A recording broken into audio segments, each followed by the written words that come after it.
जिल्हा परिषद अध्यक्ष अश्विनीताई पाटील यांनी दिला राजीनामा। कार्यकाळातील सर्वसामान्यांना न्याय दिल्याची पत्रकार परिषदेतून माहिती। गेल्या वर्षी अर्थात 14 ऑक्टोबर 2022 रोजी धुळे जिल्हा परिषद अध्यक्षपदाचे आरक्षण सर्वसाधारण महिलेसाठी निघाल्यानंतर जिल्हा परिषद अध्यक्षपदाचा कार्यभार मी सांभाळला। पक्षश्रेष्ठींनी दिलेला कार्यकाळ आज 14 महिन्यानंतर पूर्ण झाला असून त्यामुळे मी आपल्या धुळे जिल्हा परिषद अध्यक्षपदाचा राजीनामा विभागीय आयुक्त नाशिक यांच्याकडे सोपविणार असून या 14 महिन्याच्या कार्यकाळात प्रस्थापित व्यवस्थेविरुद्ध लढा देत सर्वसामान्य जनतेला जो न्याय दिला त्याचा मला सार्थ अभिमान व मनस्वी आनंद असल्याचे जिल्हा परिषद अध्यक्षा अश्विनीताई पाटील जाधव यांनी आज जिल्हा परिषदेतील यशवंतराव सभागृह या ठिकाणी आपल्या घेतलेल्या पत्रकार परिषदेतून सांगितले। या पत्रकार परिषदेला जिल्हा परिषद अध्यक्ष अश्विनीताई पाटील, जिल्हा परिषद उपाध्यक्ष देवेंद्र पाटील, जिल्हा परिषद सदस्य अरविंद जाधव, पंचायत समिती सदस्य वंदनाताई मोरे उपस्थित होते। पत्रकार परिषदेत प्रथम अश्विनीताई पाटील यांनी भूमिका विशद करताना प्राध्यापक अरविंद जाधव यांनी सांगितले की जिल्हा परिषद अध्यक्ष पदावर अत्यंत कमी वयात जबाबदारी मिळवल्यानंतर 14 महिन्याच्या कालावधीतील सर्वसाधारण सभा, स्थायी सभा अत्यंत जबाबदारी सांभाळीत सर्वसामान्य जनतेला न्याय देण्याचे पुरेपूर प्रयत्न जिल्हा परिषद अध्यक्ष अश्विनीताई पाटील यांनी केला आहे। या कामी भाजपा पक्षश्रेष्ठींसह जिल्हा परिषद उपाध्यक्ष देवेंद्र पाटील तसेच इतर सर्व विभागाचे सभापती सीओ शुभम गुप्ता यांचे देखील मोलाचे सहकार्य लाभले। यापुढे देखील पक्षश्रेष्ठींच्या निर्णयाला बांधील राहून भविष्यातील वाटचाल सुरू राहणार असल्याचे त्यांनी सांगितले। तर 14 महिन्यात सन 2022-23 या वर्षाचे आर्थिक नियोजन अत्यंत शिस्तबद्ध पद्धतीने जिल्हा परिषद अध्यक्षांनी सांभाळले। यात पंतप्रधान नरेंद्र मोदी यांच्या महत्वाकांक्षी जल जीवन मिशन यशस्वीपणे अंमलबजावणी झाली। शेकडो शेतकऱ्यांना याचा लाभ देखील मिळणार असून 4 वर्षापासून प्रलंबित असलेला वृद्ध कलावंतांचा प्रश्न देखील मार्गी लावला। त्याचबरोबर प्रलंबित मनरेगा सिंचन विहिरींचा प्रश्न देखील निकाली काढण्यात यश आल्याचे प्राध्यापक अरविंद जाधव सर यांनी सांगितले। तर जिल्हा परिषद अध्यक्ष अश्विनीताई पाटील यांनी 14 महिन्याच्या कालावधीत केलेल्या कामाचा थोडक्यात आढावा सादर करीत या कामी सहकार्य लाभलेल्या उपमुख्यमंत्री देवेंद्र फडणवीस, प्रदेशाध्यक्ष आमदार चंद्रशेखर बावनकुळे, जलसंपदा मंत्री गिरीश महाजन, प्रदेश महामंत्री विजय चौधरी, खासदार डॉक्टर सुभाष भामरे, आमदार अमरीशभाई पटेल, आमदार जयकुमार रावल यांचे मनापासून या ठिकाणी आभार व्यक्त करण्यात आले। आपल्या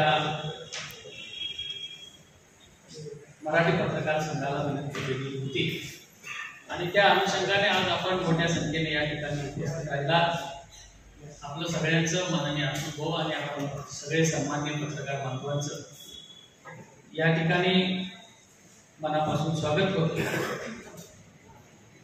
सुरुवातीला मी जिल्हा परिषदेच्या अध्यक्ष अश्विनीताई पाटील यांच्या वतीनं भूमिका विशद करतो, मग त्या प्रत्यक्ष देखील आपल्याशी संवाद या संदर्भामध्ये साधतील। सन 2022 मध्ये ऑक्टोबर 2022 मध्ये धुळे जिल्हा परिषदेची अध्यक्षपदाचं आरक्षण हे सर्वसाधारण महिला प्रवर्गासाठी राखीव झाल्याच्या नंतर भारतीय जनता पार्टीचे पक्षश्रेष्ठी आणि भारतीय जनता पार्टीचे सर्व जिल्ह्याचे नेते यांनी एकमत करून एका सर्वसामान्य कार्यकर्त्याला, एका सर्वसामान्य कुटुंबातील कार्यकर्त्याची माझी स्नुषा अश्विनीताईच्या रूपानं जिल्हा परिषदेच्या अध्यक्षपदावर या ठिकाणी विराजमान केलं। हा मोठा बहुमान किंवा मोठा सन्मान भारतीय जनता पार्टीने एका सामान्य कार्यकर्त्याच्या प्रती त्या ठिकाणी दिला। पण पक्षाच्या काही ध्येय धोरणांमध्ये किंवा काही पक्षाची पुढील आगामी भूमिका असेल त्या भूमिकेच्या संदर्भामध्ये पक्षाने हा कार्यकाळ 16 वर्षाचं करायचं ठरवल्याच्या नंतर बरोबर आज 14 महिन्यांनी म्हणजे 14 ऑक्टोबर 2022 ला जिल्हा परिषदेच्या अध्यक्षपदाचा कार्यभार स्वीकारल्याच्या नंतर आज 14 नोव्हेंबर 2023 ला बरोबर 14 महिन्यांनी अध्यक्षपदाचा राजीनामा पक्षश्रेष्ठींशी प्रत्यक्ष चर्चा करून आज जिल्हा परिषदेचे अध्यक्ष अश्विनीताई पाटील देत आहेत। तो राजीनामा देत असताना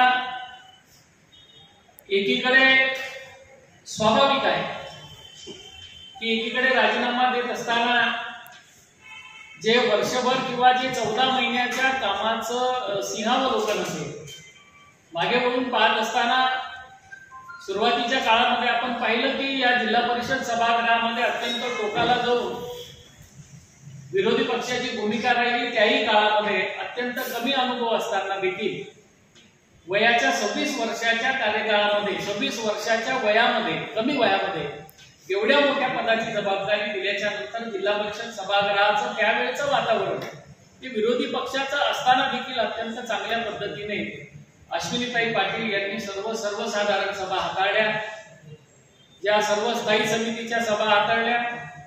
या कार्यकाळामध्ये खरं म्हणजे त्यांनी माझ्याजवळ जी भूमिका विशद केलेली आहे की या कार्यकाळामध्ये त्यांना सगळ्यात मोठं सहकार्य जर कोणाचं लाभलं असेल तर जिल्हा परिषदेचे उपाध्यक्ष या ठिकाणी विशेष करून उपस्थित आहे आदरणीय देवेंद्र पाटील असतील, जिल्हा परिषदेचे शिक्षण आरोग्य सभापती महावीर सिंग रावळ असतील, कृषी सभापती हर्षवर्धन दैते आहेत, महिला बाल कल्याण समितीच्या सभापती संजीवनीताई शिंदोले, समाज कल्याण सभापती कैलांजी पावरा, तत्कालीन मुख्य कार्यकारी अधिकारी भुवनेश्वरी एस मॅडम, विद्यमान मुख्य कार्यकारी अधिकारी शुभमजी गुप्ता आणि सर्व खाते प्रमुखांचं विशेष सहकार्य लाभल्याच्या कारणाने हा 14 महिन्याचा कार्यकाळ माझ्या कुटुंबियांसाठी आणि अश्विनीच्या राजकीय पदार्पण केल्याच्या बरोबर वयाच्या 26व्या वर्षी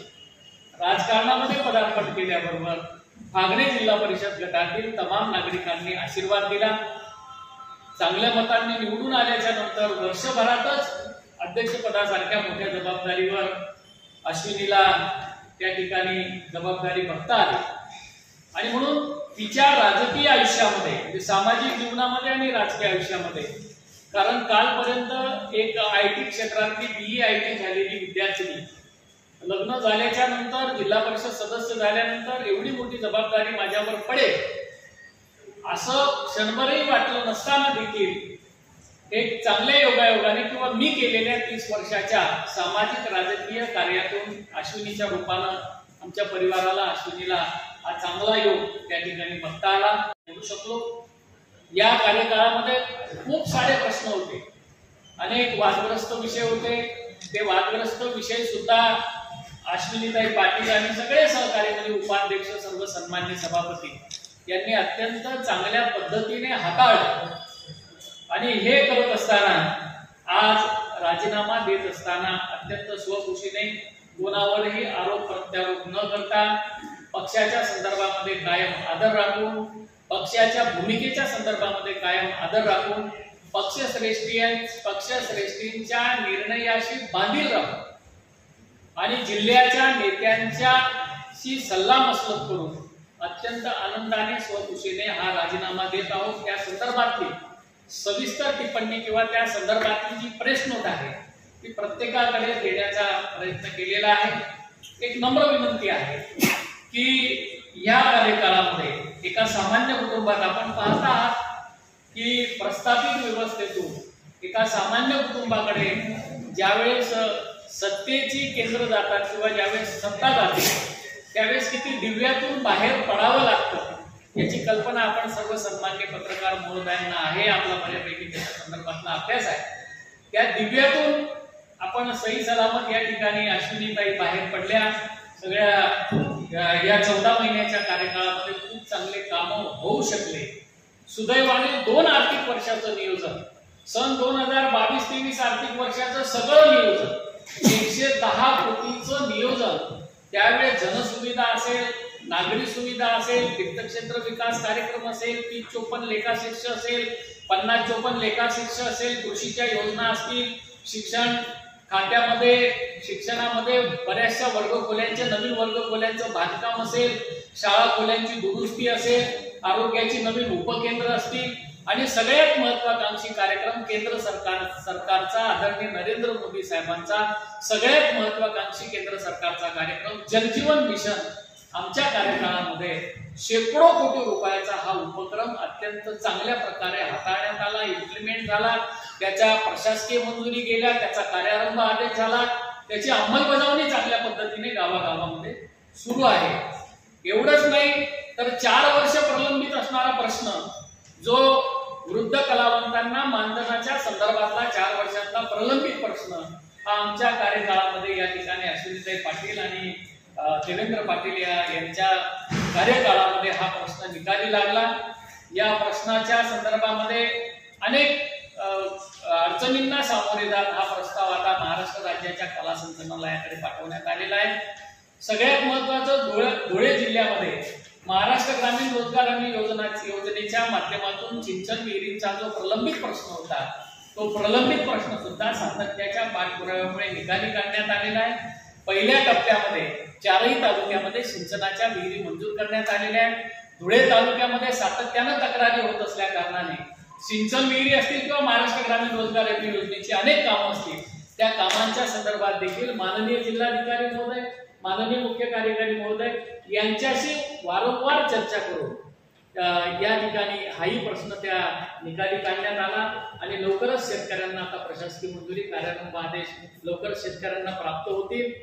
जी महत्वाची काम आहे म्हणजे प्रत्येक लेखाशीर्षामध्ये 22-23 मध्ये तर झाली, पण सुदैवाने सन 2023-24 आर्थिक वर्षाचं सुद्धा संपूर्ण नियोजन करण्यामध्ये जिल्हा परिषद अध्यक्ष, उपाध्यक्ष त्यांचे सगळे सहकारी यशस्वी झालेले आहेत। सगळ्या खात्यांचं नियोजन झालेलं आहे। सगळ्या खात्यांचं नियोजन झाल्याच्या भारतीय जनता पार्टीचे राज्याचे नेते उपमुख्यमान्य देवेंद्रजी फडणवीस साहेब, भाजपचे प्रदेशाध्यक्ष बावनकुळे साहेब, जिल्ह्याचे पालकमंत्री गिरीशजी महाजन साहेब यांच्या आशीर्वादाने व तसेच जिल्ह्याचे नेते खासदार डॉक्टर बाबासाहेब सुभाषजी भामरे साहेब, आमदार अमरीशभाई पटेल साहेब व आमदार जयकुमार रावल साहेब यांच्या आशीर्वादाने खूप कमी वयात धुळे जिल्हा परिषदेच्या अध्यक्षपदी मला विराजमान होता आले, हे माझे भाग्य मी समजते। माझे सासरे प्राध्यापक अरविंद जाधव गेल्या 30 वर्षापासून पक्षाच्या संघटनेचे कार्यकर्ते म्हणून काम केले, त्याचंच पावती म्हणून अध्यक्षपद या रूपाने मला मिळाले। ऑक्टोबर 2022 ते डिसेंबर 2023 या 14 महिन्यांच्या कार्यकाळात मला खूप चांगले काम करता आले। पक्षाच्या ध्येय धोरणाचा आदर करीत मी स्वखुशीने अध्यक्षपदाचा राजीनामा देत आहे। भारतीय जनता पार्टीने ही संधी मला उपलब्ध करून दिली म्हणून सर्व नेत्यांचे तसेच फागणे जिल्हा परिषद गटातील तमाम बंधू भगिनींचे मी आभार मानते। तसेच जिल्हा परिषदेचे मुख्य कार्यकारी अधिकारी, सर्व खाते प्रमुख, जिल्हा परिषद सदस्य यांचे सर्वांचे मनापासून आभार मानते। धन्यवाद।